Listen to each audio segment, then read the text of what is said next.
G'day folks, it's BSA Saturday.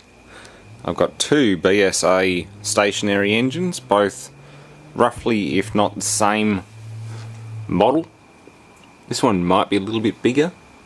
Yeah, both of them are in pretty rough condition. This one's been pillaged for parts before I got it. It's been apart. I've had a look inside. The big end bearings are missing, part of the governor's missing. Maybe even the valves. I don't know exactly what's missing, but I know the bottom end's been pillaged and the big end bearings and everything are gone. Not even sure if it has a camshaft, but it has carburetor, manifold, all that stuff in good nick. Same with the cowling. This one's missing the cowling. I originally had it, but it was completely crushed by the claw at the scrapyard, the excavator. So that's missing. One of the fins is broken off the flywheel. Well, actually, no, that's a bolt-on piece, so I can just unbolt that and remove it and replace it with something else. So that's not bad. Carburetor's smashed off, exhaust muffler's smashed off. It's pretty rough, but it doesn't look like it's ever been apart, unlike its donor. So I'm thinking, strip them both down, clean everything up, jumble them all together in a box, and just build something out of the parts which are closest to original specification, or at least good enough to work. I'm not sure if there are any piston rings on that one, given they've had the whole thing apart. They might not have had the head off it. If they haven't, well, they're probably good rings on it, but again, I'll find rings that are good enough. And obviously this one's the only donor for big end bearings, given the other ones are missing. The magneto is in a box in pieces. It has no spark. I think I'm getting spark across the points, but nothing out the HT lead. I think it's a Wyco type A, maybe. I can't remember. It's same as what's on my JAP engine. I got a 1947-ish era JAP engine with the same mag on it, so I'm just going to borrow that one for the time being when it comes testing time. I think it's a type A. It's definitely not an EK. EK is the brass bread box magneto. The type, yeah, it must be a type A. Either way, I do have the magneto off this one. It's not working, but I do have another engine that I can borrow a working magneto off. Pretty good. Also appears it has a pressurized oil system. There's a strainer, banjo bolt, drain plug. Looks like there's a oil pressure test point. I'd say, yeah, this thing will actually have a mechanical oil pump inside it rather than pure splash lube. Yeah, if I take that one out, it'll be the same. I don't think this one has oil in it, but again, I'll do the drain test on the table. It's got a Solex carburetor, which is currently inhabited by spiders. Little Solex. Not too bad, that'll work. It'll work again.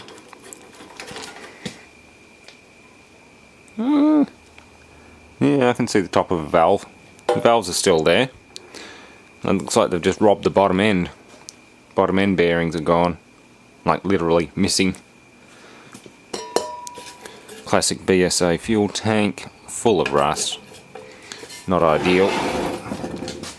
Does still have the nice little decals on it though. If I do have enough parts to get it to work again, I won't paint it. I'll just give it a wipe down, probably with a bit of light oil, and just leave it as it is. Yeah, 420cc, governed speed engine, lubrication oils, specification chart. Yeah, BSA Motorcycles Limited, Birmingham, England. Beautiful. Where's the serial number on this? Doesn't actually have a serial number plate. There'll be something stamped on the block somewhere. I reckon there's a casting number. I reckon there'll be a more individual stamped number somewhere. That'll show up when I start cleaning everything up. I'm just going to strip everything down. It'd be tempting just to get the valves freed on this and try and make it run. But to be honest, I I'm more interested in actually stripping both of them completely apart. Put everything together in one box, apart from the busted bits, like the fins from this flywheel can go in the bin. This manifold and carburetor, I'll keep the manifold, but the what's left of the carburetor body and everything, yeah, that's had it. So broken bits can go in the bin, but everything else can get cleaned up, put in a box, mixed up, and I'll build one out of the lot. How does that sound? Should be a bit of fun. Anyway, I'll at least do part of the teardown this afternoon and post this video. Then after that I will work on the rest of it. Big old plug. Very dirty, rusty plug. Neither one of them are going to be very happy. They're going to be pretty grumpy little engines. But when they're running, they sound good. These engines do sound good when they're running. When cleaned, the underside of the fuel tank reveals the lovely burgundy colour they originally painted these. That's really nice. But with so much rust and the fact that I've got original decals to try and preserve, I might just leave it as it is. I don't know. I know you can get these decals as replacement items for restorations, but I don't know. I've done a lot of engine restorations, but to be honest, I like them to be in their working clothes when they're done. It's just some of these, I don't know, they're not that far gone. They're just very oxidised. It's almost ready to come off. Everything's been taken apart before. They're just spun on. There's a magneto. Drive dog. Yeah, everything's half removed. But yeah, it's the original burgundy colour. Very nice. So all that can stay in there, and I'll keep stripping this one down while that one keeps draining. This one I don't think has any oil in it, but once it's light enough I'll lift it up on the table. They are quite heavy. They're well made. Yeah, the cowling itself was beautifully made and painted inside and out with that beautiful burgundy paint. It would be nice to get a colour match to that and actually remake or paint one of these in that colour. I mean, keep the block, just buff it with a wire wheel, aluminium castings, all natural, matte black on the iron, and burgundy on the steel cowlings. That would look really nice. But it's a hell of a lot of work. I want to see if this thing's going to work to begin with. Then either I'll do a full restoration, or I'll find somebody else who wants to. I've got plenty of projects like that I don't have time for, but these two, I've been hanging on to them because I want to see what I can do with them. That one, well, that can wait. It's a Briggs Type N 24 volt charging set. I can get parts for that any time I want, I just don't have time for it. These two little babies, I've got all the parts I need right here, and I want to see what works. This one's definitely the rougher of the lot. That head's definitely a keeper. We'll just evict the wasps that have made a nest in the top. This head here, quite beat up, more than likely scrap. Same with all that. Yeah, this is a really smashed up one, but again, most of these parts I've already got because they're the same model, which is awesome. Oh, another thing, that's where the oil breather was, and it also has, ta-da, something you don't often see on a small engine, a proper dipstick. A lot of the time, well, you do get a dipstick on small engines, they're just on the screw-in plug. This one actually just drops in like a automotive dipstick, engine dipstick. Yeah, not bad. And it has a wire mesh breather inside it.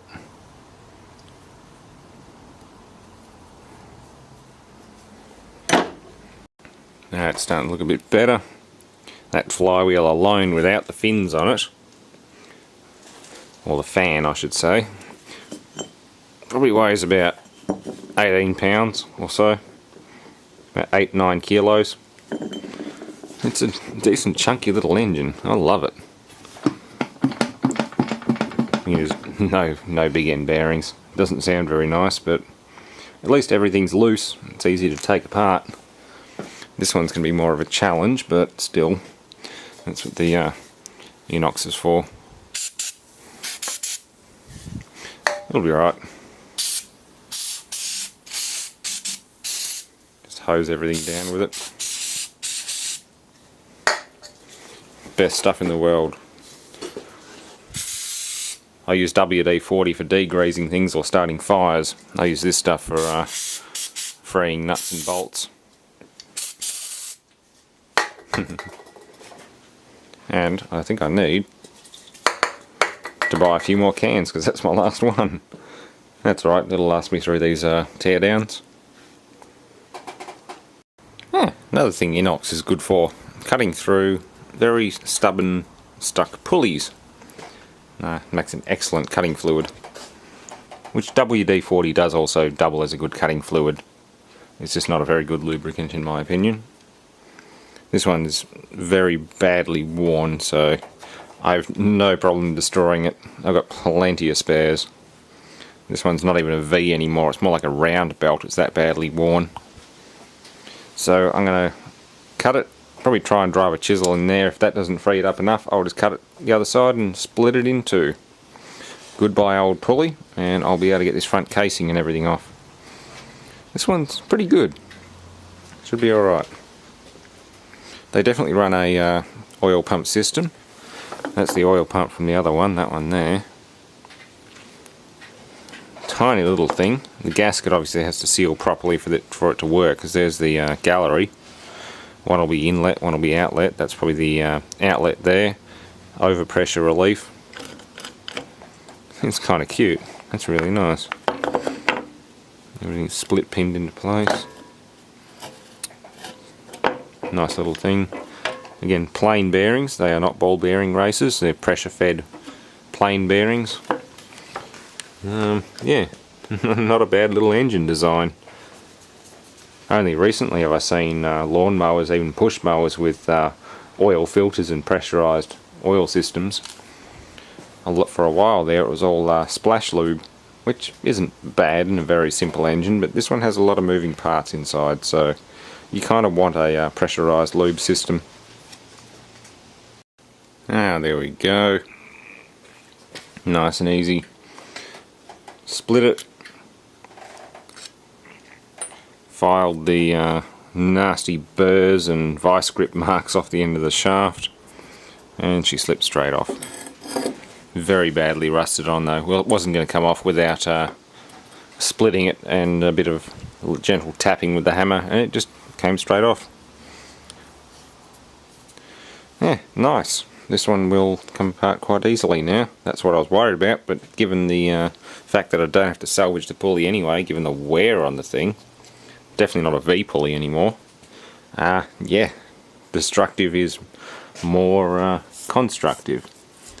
I think I might have hit the seal with the Sawzall a couple of times, but it doesn't matter. I think I might even have one of those in stock. They look very similar to the ones I put on the lawnmower. Entirely possible.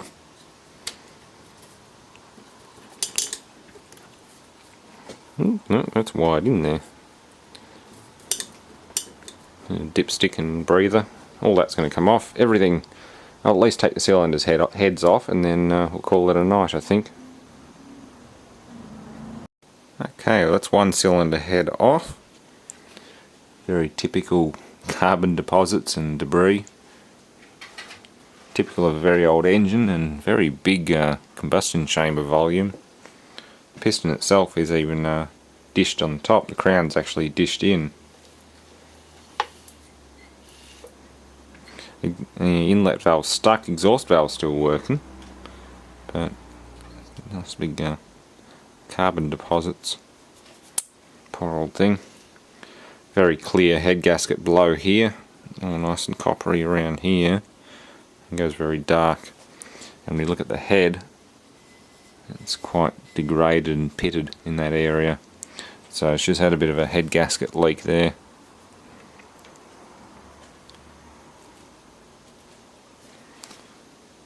Yeah. The valves will be salvageable. I've just got to free this one up and see what's left in the other engine, if there are any valves left at all. I'm hoping they're still there and working, because this one, oh no, it still turns over. It was stuck before, but you can see a paper wasp nest down underneath it. So the whole intake manifold's full of paper wasps, or not live ones, but what's left of them. That one turns over. This one, I think, gets stuck, or no. No, they both turn over now. This one was stuck, but it just seems to have freed itself up, which is good. I was hoping not to have to hammer valves out of guides. That's the worst thing. You got to get a pair of vice grips on them and reef them out and destroy them in the process, then find a replacement. But no, that one's freed up, which is nice. It actually turns over. Well, it's stuck open now, but still. A little bit of rust staining in the bore, but nothing too bad, nothing a hone won't take out. Let's check the other one. That one's definitely salvageable and runnable. Let's see what the other one's like. I'll pick the better of the two. Okay, so conclusion. This cylinder is in better nick. It does have a few rust spots, but it's not scored. This one here is very scored. It's got some nasty little lines and grooves in it. I'm gonna have the camera pick that up. They're not too bad, but they're bad enough. The head gasket's definitely in better nick, like that's reusable. The deck itself's actually been they've put these coarse thread bolts in a couple of places, probably because they stripped the original ones. The other one that hasn't been apart before is all mint condition, like it's really nice. This one's lipped and worn. They're both serviceable. They both come up pretty good with a hone, but I'm going to favour the other one. Again, the valves are all free and working. So yeah, there's a good pair of valves. I'll pick the best ones. You know, the usual. When we get to part 2, when I actually strip down the bottom end, or take the rest of it apart, there's a fair bit in it. So yeah, more tubs of parts.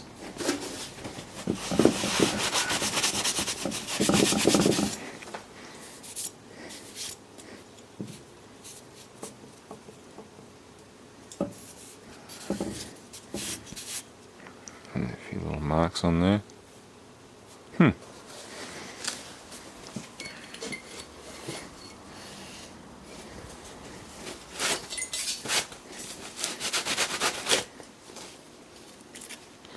There's the badly blown one. That one's junk. Yeah. Interesting. Definitely a nice big engine, 420 cc's. Anyway, thanks for watching.